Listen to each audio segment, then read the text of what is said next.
لە ڕۆژهەڵاتی کوردستانەوە هاتوون بۆ سلێمانی و لەوێشەوە ویستویانە بچن بۆ سەردانی خزمەکانیان لە هەولێر، بەڵام ڕووداوی هات و چۆ ڕوبەڕووی مەرجیکردنەوە.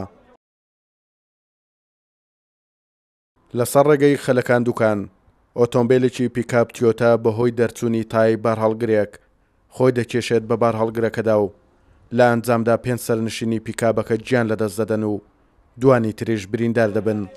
کەسێ لەو کەسانەی گیانیان لەدەستداوە خەڵکی شاری مەریوانی ڕۆژهەڵاتی کوردستان و ئەندامی یەک خێزانن. سلێمانیوچین بۆ هەولێر چۆن بۆ ڕووداوەکەوە کە کەسیان نەمردووە بریندارن باشن تو بڕە و ترێلەیە هاتی سەرمان کەسیان نەمردووە بەرامبەرمانە هات هیچ لە سەڵاتمان نەما یەکسەر ئەوە مقەسی کرد و پێشخۆیان بدینی بۆ هەولەوە. ئەوە لە سلێمانی هاتوون وەزبێکیشمان میوانی ئێرانی لە ئێرانەوە هاتوون، وەزبێکیشمان لە ئێرانەوە هاتوون بۆ سەردانی خزمەکەشون بۆ هەولێر. لێدوانەکە ئێمە چی بڵێن؟ حکوومەت خۆی نابینە، پەرلەمانتاری هەیە، شتی هەیە، نابینە و جاردەوای لات و هەموو ڕۆژە 20 کەس 15 کەسیان ئەم خەسخانە ڕۆژ نییە جەنازی دیانە بێ.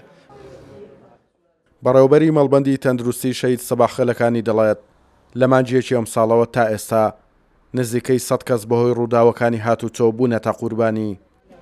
لە مانگی 2022 تا ئێستا نزیکی 100 بریندار هەتا ئێستا لە مەڵبەندەکەی مەڕەوانەی نەخۆشخانەکانی سلێمانی کراوە کە بەداخەوە ئەو ڕێگای بە ڕێگای مرگ ناسراوە.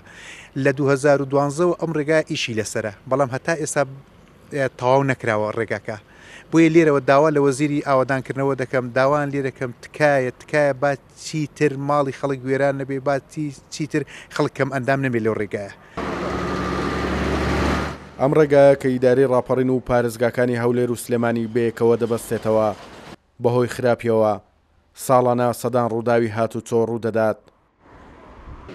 ئەمە ئەو ئۆتۆمبیلەیە کە ئەمڕۆ لە ڕێگای خەلەکان دوکان لەگەڵ بارهەڵگرێک خۆیان بەیەکدا کێشا و لە ئەنجامدا 5 هاوڵاتی گیانیان لەدەستدا.